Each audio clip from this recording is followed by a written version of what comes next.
boa tarde. Estamos chegando. O programa Gente que Fala está no ar, começando pela Rádio Trianon AM 740 de São Paulo, pela Rádio Universal AM 810 de Santos e também pelas redes sociais. Imagens do Instagram, do Facebook, do nosso canal no YouTube, para você acompanhar essa nossa jornada de hoje e o convite diário para você curtir, comentar, compartilhar a nossa transmissão e participar também pelo WhatsApp.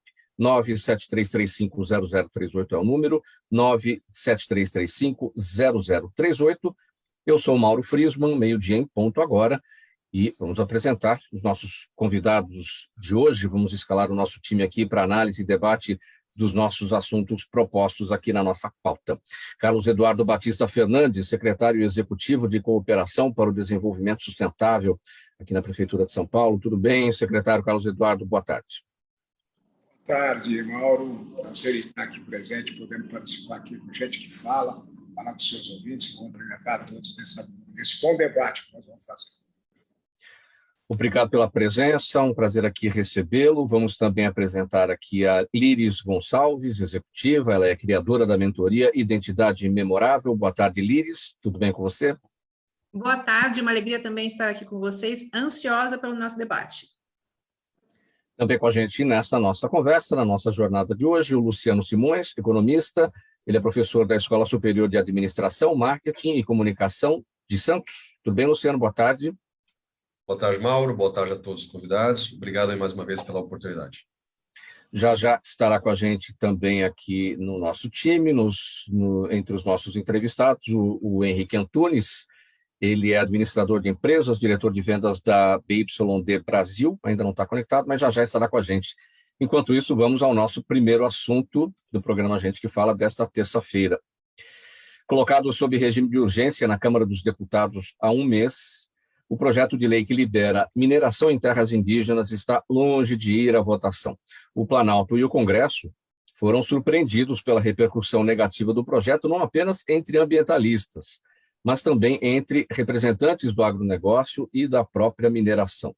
Para alguns analistas, enquanto os deputados temem a opinião pública em ano eleitoral, as empresas não querem ser associadas à prática do greenwashing, que é aquele termo usado para designar situações em que as marcas falam ou mais falam do que praticam a temática socioambiental. Secretário Carlos Eduardo, eu começo com você a respeito desse assunto. Esse é tema polêmico, né? Está no Congresso desde o início de 2020, antes um pouquinho da pandemia. As comissões pararam naquele momento, o presidente Arthur Lira chegou na época ainda do antigo presidente, do Rodrigo Maia, né? E o presidente Arthur Lira, por conta da falta das comissões, quis criar um grupo de trabalho para a discussão do tema. Geralmente, grupos de trabalho são criados por lá para acelerar uma discussão, né, quando não se quer passar por comissões, enfim. O que pode acontecer? A gente já está também no fim dessa legislatura. Será que anda ou não anda? Eu acho que não anda, e é bom que não ande.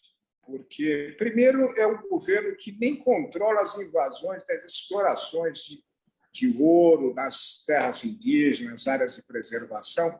Nós perdemos muito nisso, muita exploração ilegal do que já existe. Nós não vamos querer colocar uma lei para explorar o que nós temos em oferta fora dessas áreas ambientais, porque as áreas indígenas são áreas de preservação, né? Então, nós temos para explorar tudo o níquel, toda essa fora dessas áreas. Vamos explorar essas primeiro, vamos fazer isso sustentável, mais sustentável possível, certo? Mas então, preservar o máximo que nós temos. E é o caminho do futuro. Essa questão de que as marcas, nós vamos responder lá fora, o agronegócio nosso, as nossas exportações, então vão começar a ter barreiras, certo? Econômicas em relação à exploração desse tipo predatório. Nós precisamos focar numa economia mais sustentável, com foco nesse novo mundo que está vindo aí, já existe, que está vindo, que é a questão da sustentabilidade, porque todos esses, nós estamos acostumados que tudo é inesgotável, era a água que era inesgotável, a questão do petróleo, a questão de minerais, tal, e tudo é esgotável. Nós temos escassez agora, e precisamos saber como melhorar isso do ponto de vista da escassez, que é a sustentabilidade, uma nova economia onde se recicla, onde a gente procura fazer com que nós já temos uma nova economia. É assim que é o futuro do Brasil. Não é aumentando as explorações em terras indígenas. Lá é área de preservação em que nós temos que proteger isso, porque isso é um patrimônio do mundo e nosso e do mundo. Luciano, seu olhar sobre esse tema, o projeto de mineração travado na Câmara, após aqui a avaliação do secretário Carlos Eduardo, você compartilha da opinião? Olha, a conceituação, né, exposta pelo secretário, coerente, com certeza. No entanto, infelizmente, a velha economia ela ainda é muito forte. O conceito de mineração, nós temos hoje no Brasil um pouco mais de 3.000 minas exploradas. Existe um oligopólio muito forte nesse sentido, e com certeza esse oligopólio das empresas está usando-se de manipulação ao poder estatal. Por que toda essa movimentação? Por conta da representatividade desse setor. Talvez não esteja no nosso dia a dia, mas ao saber da economia, o conceito do PIB, do Produto Interno Bruto, ele movimenta em termos de leituras, né, de exploração desse setor e a exportação dos minerais em torno de 4%. Estou falando de uma indústria que gera aí, no seu pico, uns anos atrás, 50 bilhões de dólares. Então, como eu digo, a velha economia ela ainda tem a sua força, é devido a essa atualização, concordo com o secretário, é necessário, e, mais uma vez, infelizmente, por mais que seja um valor extremamente abrupto monetariamente, ele não é diluído, ele não chega às vias de fato das pessoas que trabalham com isso. Não há, infelizmente, uma conduta de uma distribuição de renda coerente com todo esse volume movimentado, apesar da sua grande abrangência sobre o PIB. 4% do PIB, a gente está falando de valores bilionários. No entanto, essa renda ela é acumulada, ela é centrada, ela é unificada para poucas empresas que estão diante desse cenário. E a forma com que as pessoas, os funcionários dessas empresas, a forma como os terceirizados recebem os valores correspondentes. Eu tecnicamente não acredito que tenha ali valores realmente condizentes com a profissão. Que levar em conta mercado de trabalho, a gente deveria estar falando até de, além do piso, ter a sua área de proteção, os seus recursos ao trabalho exposto diante ali de gás, minério, aquela situação toda, né, que provoca ao trabalhador. Eu com certeza acredito que não atinja esses valores em salários adequados. Ou seja, a política pode ser feita, mas lá atrás vamos começar a fazer tudo da forma correta, quer explorar, mas quem vai ganhar o quê? Quais são os dividendos, os lucros dessas empresas poderiam ser ressarcidos às áreas indígenas, então, porque é uma área que pertence, historicamente a eles, e por que não devolver uma parte disso a eles? Hoje, quando a gente fala em dividendos, distribuição de lucros, a gente fala de um modelo B3, um modelo de bolsa. Por que não pegar essas empresas que elas não estejam na bolsa, mas que pratiquem a mesma política? Eu vou explorar, vou lucrar, vou concentrar e de que forma vou distribuir ou redistribuir isso para a sociedade daquela região. Para colocar agora aqui na nossa conversa o Henrique Antunes, administrador de empresas, diretor de vendas da BYD Brasil, já está conectado com a gente. Henrique, como é que você está? Seu microfone está fechado. Vocês, é um prazer estar aqui, prazer estar com vocês, agradeço a oportunidade.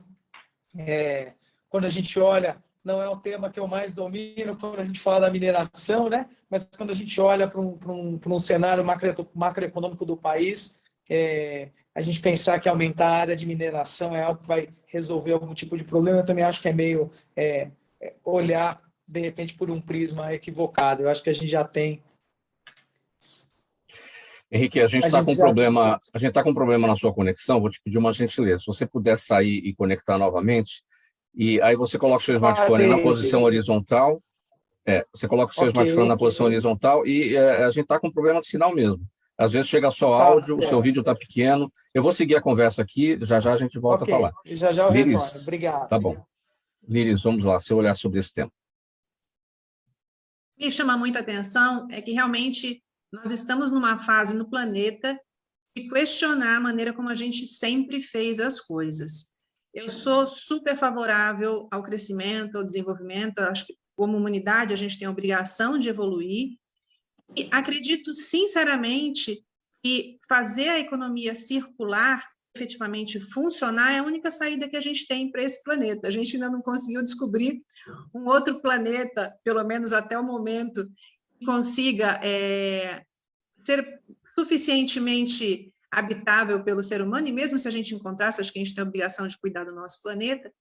Então, o futuro realmente está na chave, a gente virar a chave de acreditar e implementar a sustentabilidade. Acho que isso diz respeito a toda a parte produtiva, e isso diz respeito também até a maneira como a gente lida com a nossa própria vida. Isso, minha opinião sobre esse assunto é que a gente consiga encontrar um ponto em comum, onde a gente possa, de fato, desenvolver o Brasil e, diria que mais do que diminuir desigualdade, gerar mais riquezas, mas preservando o máximo que a gente puder do nosso planeta e principalmente do Brasil. O Brasil, ele é realmente um pulmão no mundo, ele é um país muito abençoado, e a gente tem a obrigação, acho que como moradores daqui, de olhar de uma maneira mais a médio e longo prazo, e não só a curto prazo. Mas eu tenho, como eu posso falar, tenho um olhar positivo. Eu acho que a gente já está bastante consciente, é uma questão realmente das políticas conseguirem garantir que isso aconteça e, obviamente, as empresas e todo mundo envolvido. Para mim, é um ganha-ganha. Eu não vejo como um prejuízo. Eu acho que é a única saída que a gente tem. Líris, é encontrar ou perseguir aquele ponto, né, onde você apoia o progresso e atua na preservação do meio ambiente. E, claro, é separar as questões políticas das questões técnicas, muito peso ideológico em cima dessa discussão, né? Exatamente. Infelizmente, a gente está num momento bastante polarizado, acho que não é um privilégio daqui do Brasil, isso é uma questão que está acontecendo mundialmente. Isso não pode prejudicar o interesse principal comum da humanidade, que deve ser o desenvolvimento, o bem-estar. É inegável que a gente evoluiu em termos de qualidade de vida, assim, de alimentação, de tudo no planeta, né? Nós nunca estivemos, teoricamente, tão bem, e nunca estivemos também, teoricamente, tão colocando em risco a nossa futura existência. Então, é um momento, eu gosto muito quando o Carlos Fernandes falou, é um momento da gente parar para repensar a maneira como a gente tem feito as coisas. Mas eu acredito realmente na viabilidade de um bom senso, por assim dizer. Eu tenho essa fé que isso vai acontecer, porque não tem outra saída, a menos que a gente queira implodir esse planeta, né? E eu acho que a gente não é autodestrutivo nesse ponto, eu espero. Tomara que não. Tomara que não. Henrique Antunes está de volta, acho que agora bem a sua conexão. Vamos lá, para concluir o seu raciocínio. Espero que sim, espero que sim. Primeiro, mais uma vez, obrigado. Obrigado pela oportunidade de participar aqui com vocês. Como eu estava dizendo, a mineração não é um dos assuntos que eu mais domino, né? Porém, nossa companhia vive muito de mineração, né? Nós produzimos baterias, nós produzimos aí veículos, caminhões, mas eu também não vejo como grande solução aumentar a área de mineração e de maneira desordenada isso. Então, sigo um pouco o raciocínio da Líris, que é num sentido de a gente tem que ter uma lógica nisso, um bom senso, né? Então, vamos evoluir, vamos produzir mais, etc., mas isso tem que estar conectado com uma coexistência com os humanos aqui, né? Senão tudo isso aqui vai acabar e aí nada vai fazer sentido. Isso vem do banco escolar, né? Mas o banco escolar da nova geração tá muito longe ainda de chegar, né, com esses temas. Então, até onde a gente vai com esse status quo que a gente tem e que a gente precisa mudar o quanto antes, não esperar o banco escolar da nova geração chegar, né? Com certeza, com certeza. Quer falar? Diga, secretário. Essa questão é que a juventude já está engajada nisso. Ela tem boas práticas já na questão de preservação ambiental. Nós precisamos forçar essa discussão na questão educacional, tudo isso. Mas eu queria só lembrar aqui o Henrique aqui que falou de baterias. A gente começou a falar de movimento elétrico, aí a gente tinha um problema das baterias. O que a gente faz com esse lixo? Que estamos falando de mineração. Hoje já se recicla as baterias. É o avanço das da tecnologia voltada para essa economia circular, que a gente fala, e tal, que é o que faz mover esse futuro, esse mundo novo que nós estamos vivendo, com preservação, sustentabilidade. O Luciano fala aqui da questão da desigualdade, do que é a exploração lá naquela ponta de direitos do trabalhador, valores e tal. Para quê? Nós estamos falando de uma exploração mineral só para desvalorizar a exploração, porque isso aumenta a oferta e diminui o valor da exploração. E nós não estamos discutindo central. Se vai explorar, como nós vamos fazer ele com as suas compensações cada vez mais rígidas e mais sustentáveis para não agredir o meio ambiente. Essa questão dos minérios é essa. Eu vou dizer o seguinte, eu tenho esperança nesse mundo novo, nesse Brasil novo, com essa juventude. Nós que somos do velho mundo, vamos chamar assim, né? Da Revolução Industrial, do ferro, do carbono, nós temos que reaprender e precisamos entender essa nova economia, como a Iris falou. A economia circular, a bateria sendo reciclada, você fazer a sua economia e a sua micromobilidade, certo? Se você é dado com a questão de ciclovias e acessos fáceis, os ônibus elétricos, os caminhões aqui que nós vamos falar, né? Eu acho que é esse novo mundo de se construir. Secretário Carlos Fernandes, para a gente finalizar esse tópico, na esteira aí da sua última avaliação, é importante, nós temos as políticas de resíduos sólidos nas 3 esferas, a federal, a estadual, a municipal, que não são cumpridas exatamente. A gente não tem, por exemplo, a logística reversa dos materiais, daqueles produtos que as empresas colocam no mercado e não trazem de volta depois, naquele momento final do uso daquele produto. Que passo a mais tem que ser dado para isso acontecer? Nós temos que avançar nessa questão, nesse peso e contrapeso. Estava falando, quando ele falou da questão da exploração lá, do poder, do monopólio de um lado, em relação à população. O Congresso faz isso, por exemplo, que fez as leis, faz-se contra. A população tem que participar, tem que estar engajada. E já tem várias experiências, eu vou aqui citar algumas, dessa questão da economia do resíduo sólido. Várias empresas já estão entrando nesse tema, porque se não ficar, vai ficar para trás e vai ter restrição. Nós precisamos fazer restrição da comercialização. Vou dar um exemplo aqui para você, irmão. Sabe essas cápsulas de Nespresso?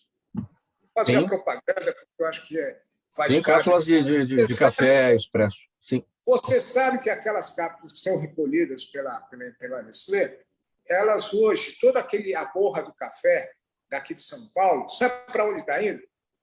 Para os agricultores e parelheiros, para fazer compostagem, para fazer agricultura orgânica, um projeto que a prefeitura tem lá, do Migos Pontes, do governo aqui, o Ricardo Nunes, que a gente trabalha a questão do agricultor. Uma parceria privada dessa questão de cozinha. Eles recolhem nas redes, retiram, e a borra do café é adubo. Então, nós estamos aproveitando ele para isso. Até para pegar o gancho aqui. Desculpe interromper, doutor. Eu vou fazer uma observação interessante, que o veículo que recolhe essas cápsulas é um veículo elétrico da BioID. Boa. É isso mesmo. Quer dizer, é um desafio, é tudo novo, mas nós temos que ser firmes na legislação e exigir cada vez mais da política reversa. Essa Pois aí, pegando o seu gancho Pegando o seu gancho das cápsulas, eu aqui, nas minhas cápsulas, todas são recolhidas, e até para lembrar, né, porque existem muitas empresas que produzem esses cafés em cápsula, algumas ainda até fornecem, né, a embalagem para você recolher e levar, né, para reciclagem. Outras não se preocupam com isso. Enfim, justamente esse é o caminho, né, que todo mundo tem o mesmo pensamento. Mas vamos lá agora ao nosso próximo assunto. Henrique, eu acabei não checando com você, qual que é a pronúncia do nome da sua empresa? É BYD. BYD. Eu falei BYD, mas está valendo, né? Não, está valendo. BYD, BID, BYD. A gente brinca aqui que o cliente é quem decide como já vai chamar a companhia. Não tem problema, não. Pois é a gigante chinesa de veículos elétricos que lançou na 26ª edição da Intermodal, realizada no final de março, aqui em São Paulo, o seu mais novo caminhão, O veículo é 100% elétrico, multivocacional, tem até 230 quilômetros de autonomia e não emite poluentes. Esse é o ponto. A empresa chinesa informa que deve apostar no transporte de bebidas e no e-commerce, segmentos que, além de aquecidos, demandam por uma frota mais sustentável. É para valer, então, um veículo já pronto, não é um conceito, né? Já está valendo.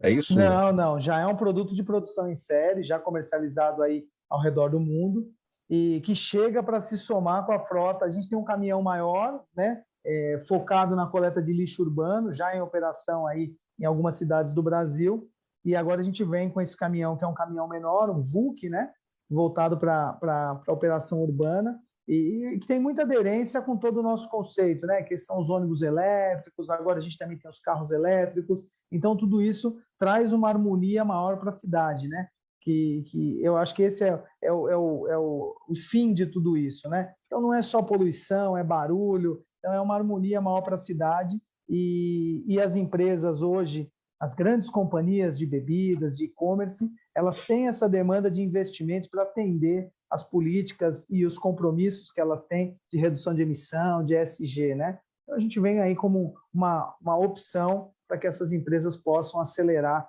essa descarbonização do seu transporte ainda urbano, né? O caminhão elétrico ainda não é uma solução para ser aplicada a longas distâncias. Ele é um caminhão voltado para a entrega urbana e, enfim, e que é o nosso foco nesse momento. Onde a gente vai ver os caminhões da sua companhia circulando aqui no Brasil?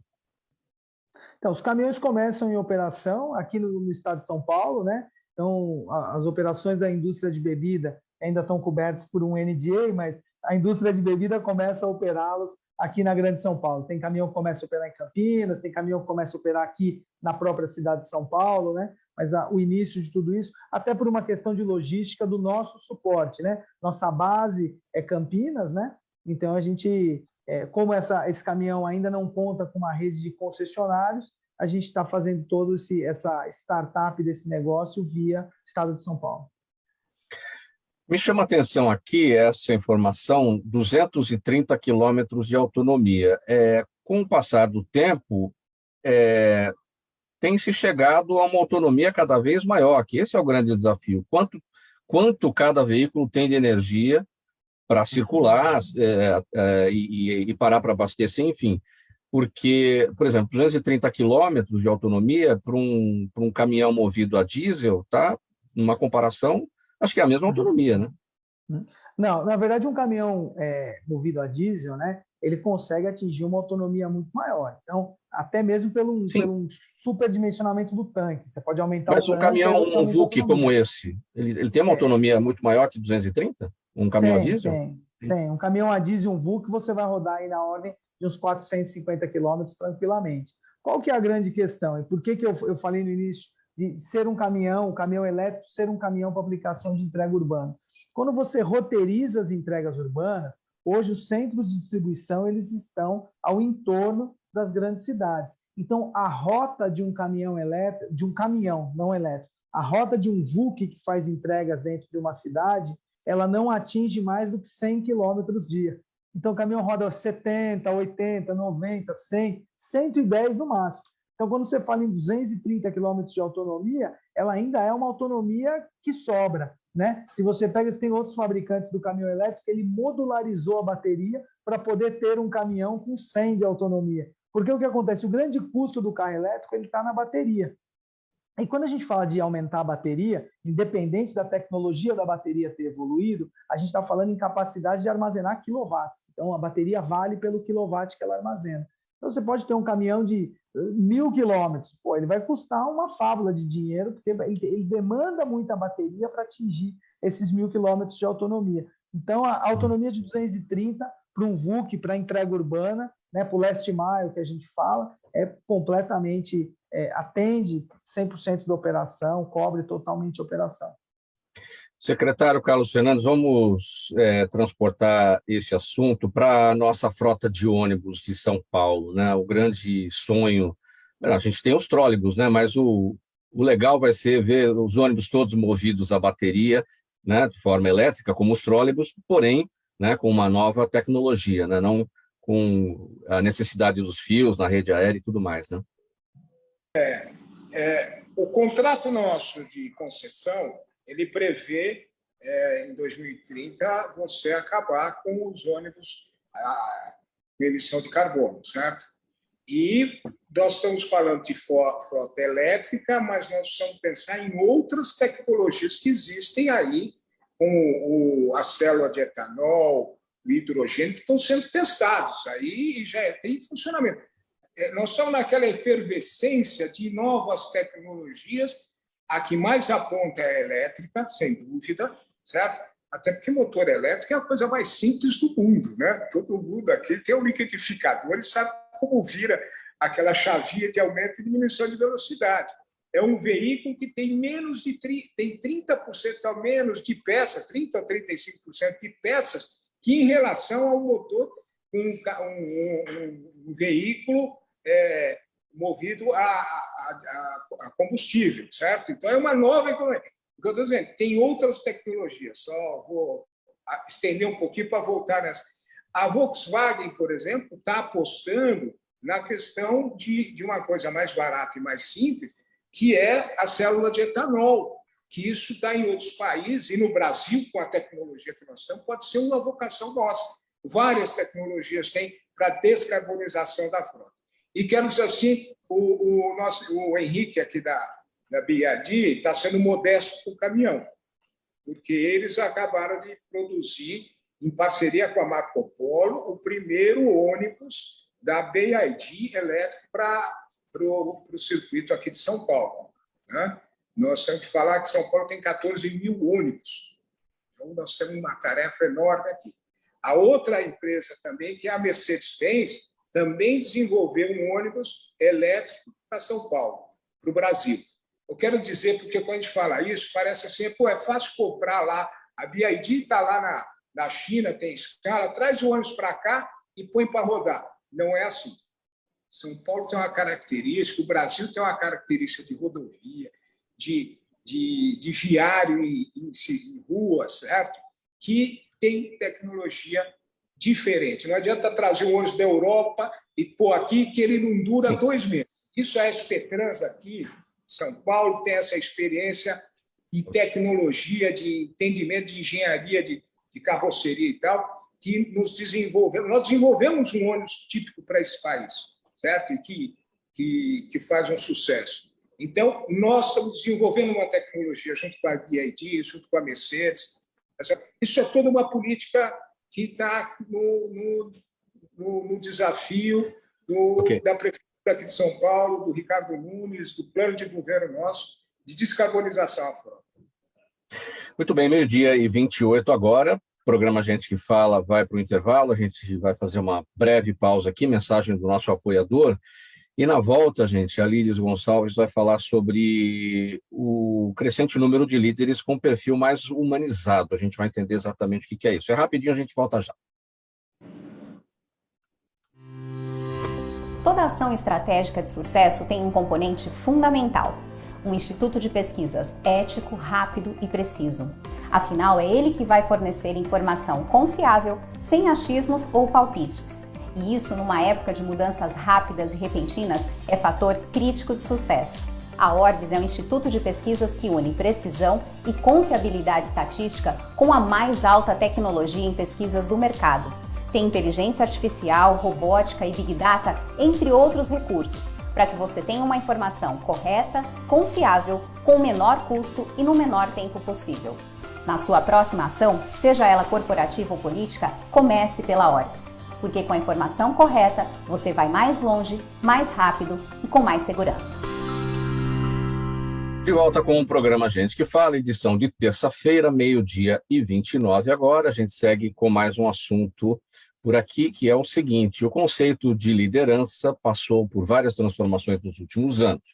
E uma pesquisa recente da FIA, Employee Experience, mostra que as menções de gestores percebidos como educadores e inspiradores aumentaram 9% e 6%, respectivamente, em 2021, em relação ao ano anterior.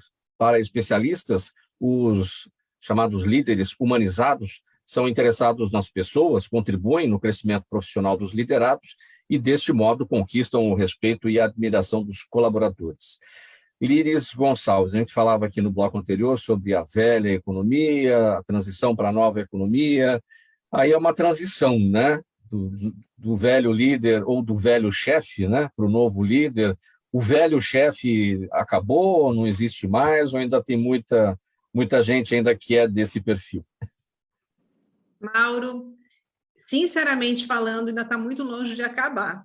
Uma analogia que vai muito longe de acabar, muito de longe de acabar.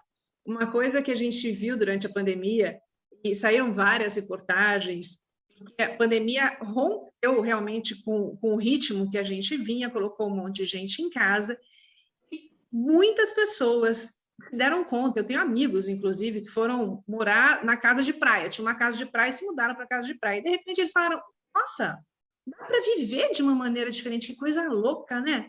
Jamais imaginei que daria, que tinha outra forma de você trabalhar, de você fazer o trabalho remoto, tem suas desvantagens, eu não vou nem entrar nesse mérito, né, que você perde problemas de comunicação, tem um monte de coisa, mas eu acho que acendeu uma luzinha, e o fato é que essa reflexão acabou impactando numa evasão de talentos dentro do mundo corporativo. Teve um monte de gente que resolveu realmente sair do mundo corporativo e tentar outro tipo de vida.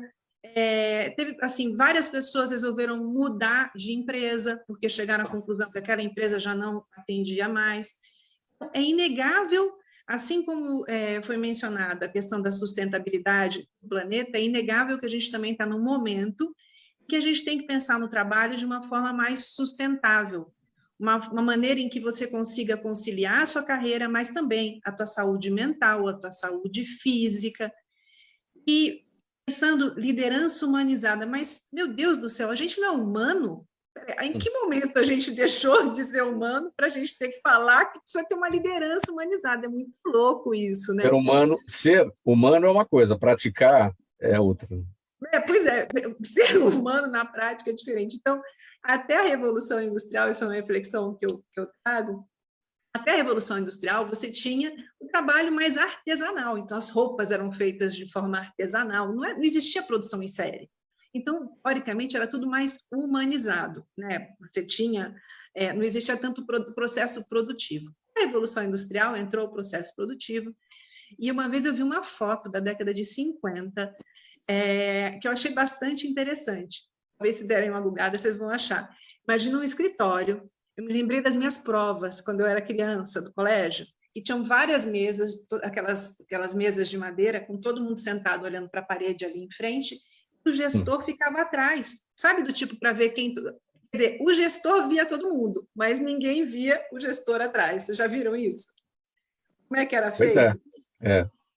Era uma coisa muito mais de capataz, sabe, do tipo garantir que a tarefa seja feita, e tudo muito mais robotizado. Então, nesse sentido, a humanidade acabou tendo esse tipo de líder sendo valorizado e promovido, principalmente aquele líder que, se ele é técnico, se ele é um bom técnico, então a gente pega e promove um cargo de gerência.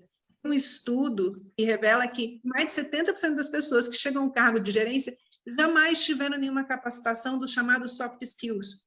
A pessoa é uma pessoa técnica, um dia joga e fala assim, você é muito bom na execução, está aqui uma equipe para você lidar. As pessoas não têm preparo. Então, como é que você pega uma pessoa com capacitação técnica e quer que ela lidere da noite para o dia assim, vira a chave?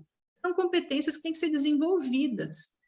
Eu acho que num determinado momento, sim, a gente acabou perdendo um pouco dessa nossa humanidade. A pandemia acabou florescendo um pouco mais essa necessidade, o número de burnouts, de depressão também aumentou, lógico, o isolamento social, um monte de coisa, morte, etc., que aconteceu.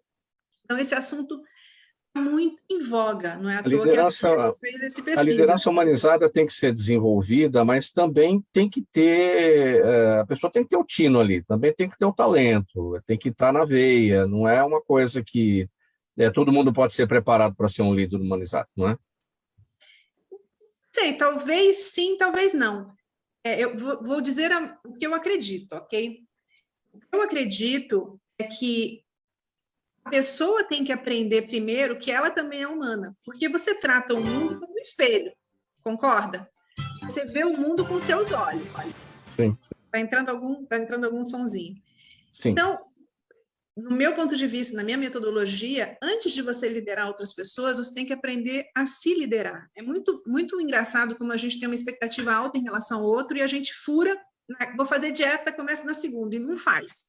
Aí você pega o teu liderado e você não tem paciência ou tolerância com o erro. Entende o que eu quero dizer? A humanização começa pela autoliderança, e para você aumentar teu autoconhecimento, entender como é que você funciona, ter coerência nas suas crenças, nos seus valores, aquilo que você faz, ser coerente, pregar os valores que você vive e viver os valores que você prega. E aí conseguir inspirar de verdade os outros. Então, isso pode ser desenvolvido? Eu acredito que sim. Eu acredito que a gente pode aumentar o nível de consciência das pessoas sobre a importância disso, aumentar o nível de consciência das empresas, que humanização gera lucro, que não são coisas conflitantes. E você não precisa obrigatoriamente de... Problemas com a conexão da Liris. Perdemos o sinal dela, mas ela vai se reconectar. Luciano, vamos lá com você? A Liris voltou. Oi. Tá ouvindo, Liris? Sim, a gente teve um problema no final aqui da sua fala. Deixa eu te perguntar o seguinte agora. Pelo que eu entendi, pela sua explicação aí no início da sua fala, você fez aquela analogia com o professor no fundo da sala, olhando... ele vê todos os alunos, mas os alunos não sabem onde ele está, porque ele está lá no fundo. Então, esse é o gestor, ele tem que sair, o gestor líder humanizado, ele tem que sair do fundo e ele tem que ir para frente, todo mundo tem que ver. Ele não pode ficar escondido, ele não pode ficar atrás de todo mundo. Essa é a comparação feita, a analogia. Sim, e ele tem que ser coerente e tem que ser consistente ao longo do tempo, para ele conseguir inspirar as pessoas. Isso não significa, que eu acho que é o grande medo das empresas, liderança humanizada não é, falei, passar a mão na cabeça, não é ser paternalista ou maternalista, não tem nada a ver com isso. Liderança humanizada é você propiciar condições para o ser humano se desenvolver, ou seja, para o profissional crescer, é você capacitar, orientar, delegar e não delargar, que eu falo. Delargar pega tudo na mão da pessoa, a pessoa se vira, depois eu vou lá cobrar. E saber cobrar. Porque só assim você fecha o ciclo. Paternalistas e maternalistas, já que você falou. Então vamos de homens e mulheres. Quem é um líder humanizado melhor, o homem ou a mulher? Vou dar a minha opinião, pessoal. Vou dar a minha opinião. Para mim, não tem a ver com sexo ou com gênero. Tem a ver com postura, porque eu vou falar uma coisa muito contraditória, assim, vou realmente levantar uma polêmica aqui. Tá? Essa coisa de... A gente tem muito forte hoje ser feminista ou ser machista. Eu sou uma profissional, eu tive, vamos dizer assim, tenho muito orgulho de, há 14 anos atrás, eu virei diretora em empresa fora do Brasil, né, líder de mercado, e fui diretora durante 10 anos em só a cadeira que eu falo nervosa, só empresa líder de mercado. Não foi fácil, não existia nenhum vento a favor para a mulher assumir diretoria, não. Então, num certo sentido, eu sou super feminista. No outro sentido, eu adoro a complementariedade da energia masculina, o foco, sempre adorei montar equipes mistas, admiro demais a maneira de trabalhar do homem e admiro demais também, enfim, saber que eu tenho, por exemplo, o apoio do meu marido, então eu sou machista. Por isso que, para mim, o ruim é quando você tem líderes que se perdem nesse meio do caminho. Não necessariamente uma mulher mais humanizada. Se a mulher começa a desenvolver uma liderança, que eu falo com o lado sombra masculino, ao lado, eu já tive experiências não muito positivas com mulheres que eram minhas líderes. Também tive experiências negativas com homens. E tive positivas com os dois. Para mim, depende, sabe? Depende de como você vê a tua vida. Quais são os seus valores? Isso eu não acredito isso a homens ou mulheres. Eu não me considero nem feminista, nem machista, não, sabe, do tipo, não, é do ser humano, é intrínseco, gente, isso é escolha. Luciano Simões, esse tema está nas suas aulas, na Escola Superior de Administração, Marketing e Comunicação, em Santos? Bom, sempre a gente tem no contexto lá da faculdade o aspecto de liderança, né? Como preparar os futuros gestores, né? Então, a gente muito puxa a orelha dos alunos para realmente estarem ali antenados e, sim, atualizados com as novas formatações, né? E uma das coisas que achei extremamente importante é os extremismos, né? Em nenhuma situação é válido, né? A gente está passando agora, aí, em outubro, vai ferver os extremismos, né? A gente vai perceber logo no sentido político, mas quando a gente volta para o contexto do trabalho, um ponto relevante que eu achei extremamente... peguei muito pessoalmente a sua observação do professor, e de fato é isso. Nos dias de aula, eu estou lá na frente, passando a informação, e no dia da prova, desculpe, mas eu estou lá atrás, observando. Você está pegando cola, você quer pegar cola. Isso mas aí você está fazendo o controle. Veja bem, você já inspirou, orientou, concorda? Você já fez tudo. Você vai para trás de uma situação de controle. Sim. E que faz parte de controlar. Se você não controlar, você delarga, vamos dizer assim, não. E o ser humano, infelizmente, a gente sabe que o ser humano precisa de um pouco de vigilância. Temos escorregadinhas, né? Por isso que existe... O seu exemplo, eu me coloquei muito pessoalmente no seu exemplo. Essa situação do aluno olhar o líder, né? Ou o trabalhador olhar o líder e falar, poxa, que legal. Né? Existe um caminho, existe uma possibilidade, vamos traçar juntos aquilo, e ele estar ali e colocar, né, a responsabilidade, falar, ó, eu não estou vendo o que vocês estão fazendo, mas eu delego a vocês com responsabilidade, e daqui a pouquinho eu passo aí para ver se precisa de ajuda. Eu acho que isso flui, as pessoas ficam realmente menos estressadas. A gente observou realmente na pandemia, no contexto econômico, a gente tem alguns indicadores e foi observado no contexto de aumento de produtividade no trabalho. Lógico, muitas pessoas vão alegar, lógico, você trabalha o dia inteiro porque você está em home office e tal. Não é uma questão só do ser o dia inteiro, é questão da qualidade de vida que você detém. Você não tem o estresse de 1 a 2 horas de trânsito, você não tem o estresse de parar e ficar preocupado, agora tem que descer, pegar aqueles elevadores, aqueles prédios maravilhosos, né? Você fica 5, 10 minutos para conseguir fazer o trajeto do seu andar até o térreo, vai no restaurante, paga, pega a fila, volta, o chefe está chamando, você tem que correr com não sei o quê, atravessa a rua, você não tem nada disso. Você tem a sua casinha, acaba aqui, você aumenta o seu tempo produtivo, dá uma pausa, faz a sua comidinha caseira, tem essa qualidade, momento com os filhos, volta, a sua cabeça está tranquila. E qualquer leitura de conceito básico, isso a gente passa para os alunos. Quando o funcionário tem, né, qualidade de vida, cabeça equilibrada, tranquilo e equilíbrio, a produtividade naturalmente aumenta. Não é o fato de horas, né, e sim a qualidade. Ouvi também o Henrique Antunes, porque você trabalha numa companhia chinesa, então você está ligado aí no dia a dia a outra cultura, é muito diferente, tanto nas relações pessoais como profissionais, enfim, como é que o líder humanizado é visto entre os chineses? Como é que isso é praticado, a liderança humanizada aí no dia a dia entre os chineses? Eu tenho uma experiência aí na ordem de 10 anos em companhias chinesas, né? Então, já passei por outras companhias antes de estar na BYD. E a China, sendo um país continental, tem também muito da regionalidade, né? Então, hoje eu percebo que na BYD essa liderança ela é muito mais humanizada do que em outras companhias as quais eu já passei. Então, existe uma diferença cultural muito grande, né? Da maneira de pensar e da maneira de entender as coisas, né? Existe sim não um conflito, mas uma divergência muitas vezes.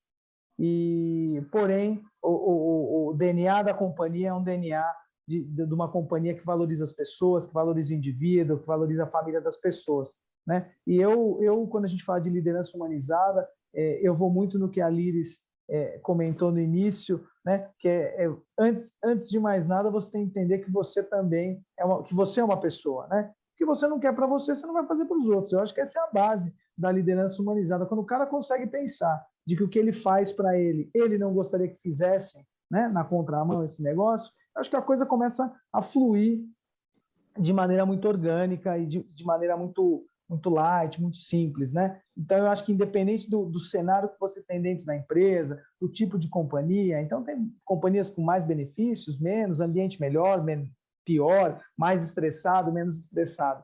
Se cada um, né, desde o cara que é analista e cuida do assistente, o supervisor do analista e assim por diante, se todo mundo pensar, cara, eu sou uma pessoa, eu não quero isso para mim. Eu acho que a coisa vai caminhando de maneira mais light, mais orgânica. Secretário Carlos Fernandes, para falar da liderança humanizada no setor público. A gente tratou aqui da iniciativa privada.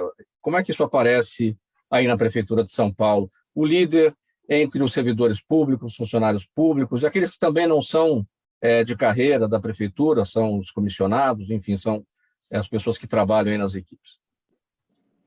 Esse é um grande desafio no setor público, né? Porque ela sempre foi muito acostumada pela burocracia, né? Então é aquela do carimbo, vamos falar lá para trás.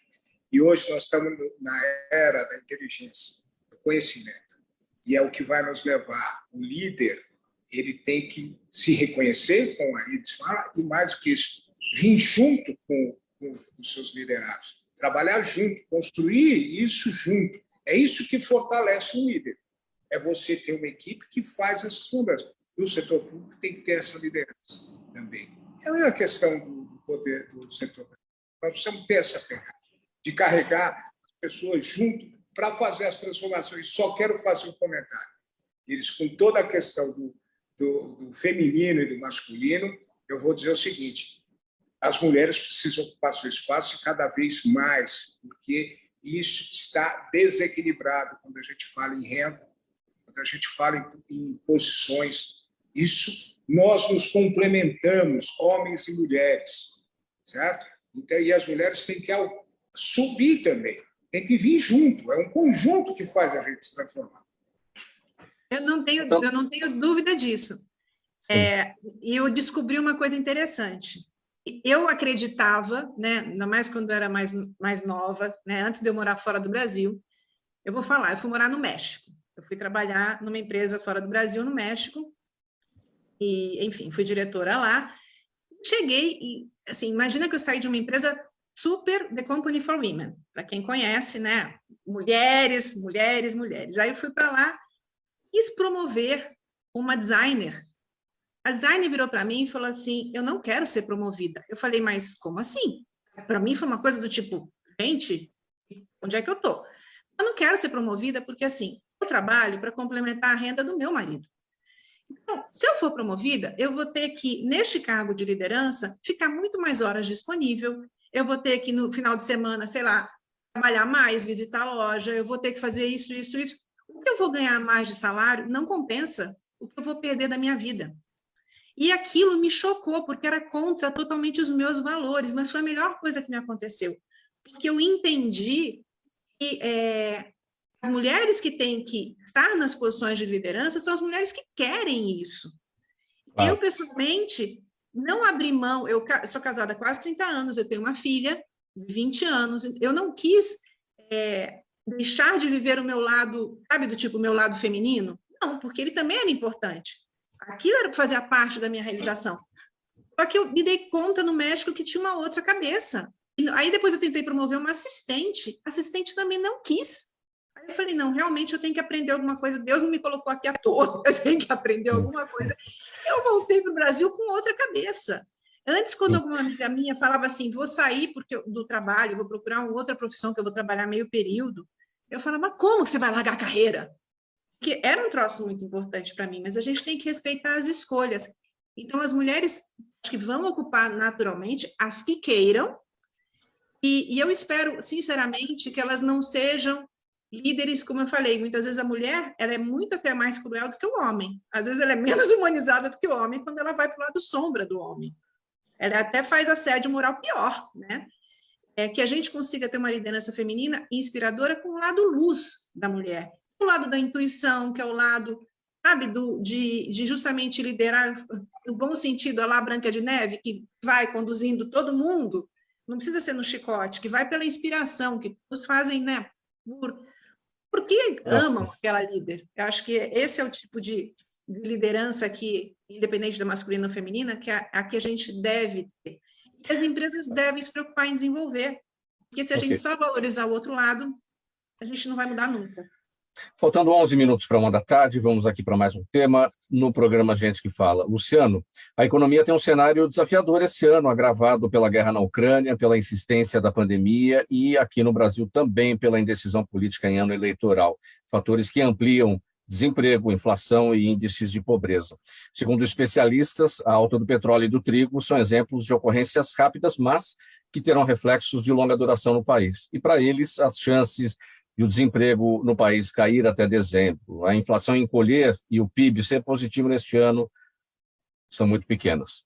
Bom, esse aqui é o lado meio vazio do copo, né, Luciano? E o lado meio cheio. Vamos falar do ponto bom aqui da história. O que a gente tem de bom para falar?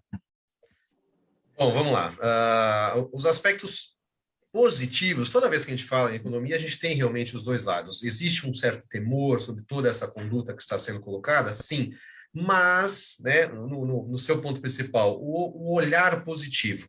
A taxa de juros brasileira, nós, por convenção histórica, nós estamos acostumados com inflação. E a inflação que está chegando, né, despontando, que era já esperado no início da pandemia, com toda aquela liberação de trilhões de dólares e de euros nos países para assistencialismo frente à pandemia, você haveria, né, economicamente, de em algum momento, recolher isso como um fato enfadonho da inflação. Hoje, os Estados Unidos luta com uma inflação de 7%. Para nós, quando fala 7%, está no lucro. Nossa, 7% suave. Mas para eles, gente, a questão histórica é que em 7% de inflação americana não se via pelo menos há 30 anos. É um ritmo econômico que eles desconhecem. Quando a gente vai para a movimentação alemã, a movimentação do bloco europeu, né, a 6,5%, a própria Christine Lagarde, né, demorando para tomar as atitudes, acreditando que a economia pudesse naturalmente voltar-se e essa inflação não necessitar de juros altos. Pois vão colocar novamente juros altos. E aí entra a malemolência brasileira. A gente já tinha um histórico Sarney inflacionado daquela década de 90 absurda, planos e mais planos econômicos, então a gente já tinha experiência. Quando hoje a gente enfrenta uma inflação de 10%, e, né, possivelmente fique nessa média até o final do ano, tem positivos e negativos que vão fazer ela torear, né, mais e menos, com um rápido exemplo, a luz, que graças a Deus agora está voltando a um patamar mais baixo, mas a gasolina subiu, enfim, mais e menos isso que eu quero dizer. Então, quando o Brasil chegou nesse patamar de também sofrer com a inflação, o pessoal da economia foi lá e falou, não, vamos rapidinho ajustar essa Selic, porque a gente já conhece, né, qual que é a força disso, então vamos aumentar os juros. Ao aumentar os juros, um fator positivo, ao olhar, né, da sua questão, é que nós atraímos investidores. Então, a nossa Selic, já estimando aí até o final de dezembro, um patamar de 13%, que hoje, né, na casa de 11%, vamos chegar a 12%, talvez aí nos próximos meses, talvez, dependendo das situações, até 13% possa ser até o final do ano. Não é tão absurdo se pensar isso. Uma Selic alta significa assinatura de taxa de juros. Então, se a taxa de juros está alta, significa que investir no Brasil está compensando. Apesar das inflações lá fora, está entrando muito gringo aqui no Brasil buscando essa taxa de juros. E o Brasil tem sido bem visto nesse momento por movimento especulativo de juros. Essa entrada de dólares na economia traz um dólar mais baixo. Mas quem ganha aí é o investidor, né, Luciano? Não ganha o país, não ganha a produção brasileira, que precisa de movimento para o crescimento do PIB. Ganha o investidor. É uma faca, como se diz, né, de dois legumes, né? Exatamente, exatamente. A aula básica que eu falo aos alunos quando a gente fala de investimentos é que o investimento tem dois caminhos, chamado investimento especulativo e investimento produtivo. O investimento especulativo é esse que a gente está observando agora. O Brasil, como todos os demais países, está passando pós-pandemia com suas produções ainda ociosas e querendo produzir, mas sem produtos, sem contextos ainda que está faltando para engajar. Mas está lá ocioso, estamos prontos e aguardando. Segundo momento, o produtivo, ele seria de muito, né, bem-vindo nesse momento agora para qualquer país, não só o Brasil. Mas é um dinheiro que ele se coloca, fica à disposição anos, eleva-se uma indústria, um patamar de produção que vai dar o seu payback depois de 5, 10 anos. Então, isso a gente não está vendo mais no Brasil. Então, sim, é um movimento especulativo, da qual, no máximo, nós, do dia a dia, observamos o quê? Um dólar mais baratinho. Um dólar mais baratinho, ele reflete uma série de coisas, de produtos internos nossos. Aqui, por exemplo, em Santos, nós temos, né, muito costumeiramente as padarias, né, as padocas aqui, com o nosso pãozinho, né, a nossa média, que costumeiramente chama-se aqui em Santos o pão francês. E um exemplo que eu sempre falo aos alunos, pão francês vai ficar mais caro se o dólar subir. Quando o dólar sobe, reage o preço interno do trigo, que já é dolarizado, fica mais caro para a gente. Então, qualquer coisa que venha nessa linha, ele vai encarecer. O dólar caindo, acaba ficando mais barato. Isso fica barato o pão, fica barato a importação, fica barato a linha de fertilizantes que a gente precisa para fazer a linha agropecuária, que impacta a inflação de alimentos. Então, quando a gente fala de câmbio, as pessoas não podem apenas pensar no contexto, eu vou ali, não vou viajar, então não me importo com isso. Não. Sim. O Brasil, ele tem muita coisa dolarizada, né? Então, sim, mas o aspecto positivo... E bem rapidinho, Luciano, enfim, você falou da queda do dólar, mas a gente não vê, por exemplo, e a gente não verá, redução no valor da gasolina com queda do dólar, porque não depende só disso, depende também do preço do barril. E você falou da energia elétrica, e ontem mesmo o diretor-geral do Operador Nacional do Sistema Elétrico, Luiz Carlos Fiocchi, afirmou que a conta de luz vai ficar no mesmo patamar, quer dizer, a bandeira de escassez hídrica mudou, foi para o verde, mas a conta de luz não vai cair. O que acontece? No movimento atual, o governo, infelizmente, teve, né, o prós e contras. No começo da pandemia, o governo gastou muito. O cofre público precisa ser ressarcido. A forma de ressarcimento faz os serviços das concessionárias e o estabelecimento das taxas devidas ao governo.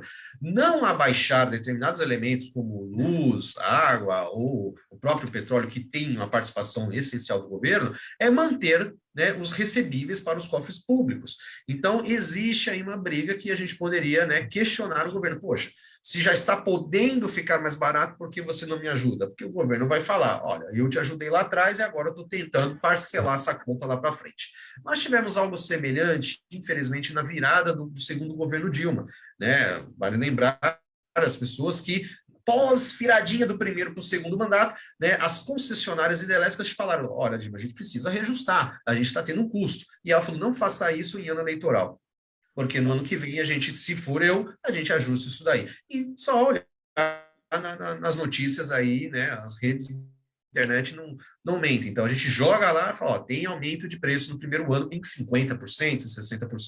Então tudo isso é o quê? Quando a gente fala de custos do governo. O governo lá atrás usou uma verba muito grande, bem, era devido, sim, mas, poxa, essa conta agora poderia ser menor, se as administrações públicas também pudessem dar, né, a sua condição de melhor enquadramento. A gente vê exemplos absurdos, né? O maior exemplo que eu achei absurdo da pandemia, falta de oxigênio lá na linha do norte, em Manaus. É absurdo. Pessoal, olha, eu vou dizer o seguinte aqui, temos perguntas da nossa audiência, uma para cada um, e eu preciso que vocês sejam muito rápidos, assim, 20, 30 segundos para cada um dar aqui a sua resposta, porque o tempo está em cima.